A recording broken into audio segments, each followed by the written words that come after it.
Казахстантай их харьцуулж байна.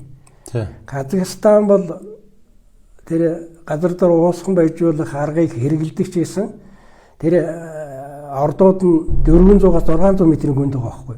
За.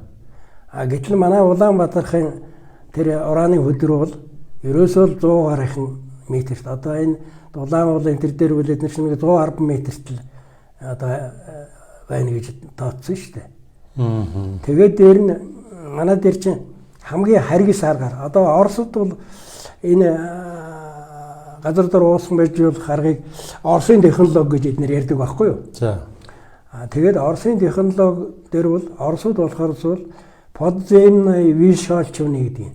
Тэгэхээр энэ зүйлс тэр газрын дор шүлжүүлэх гэсэн байхгүй. Гэтэл манайд бол тэр шүлжүүлэхээр наваад нөгөө урааных нь гарцсан байхгүй. Сул хүчлээр аваад нөгөө ашигтай юунд хүрээгүй.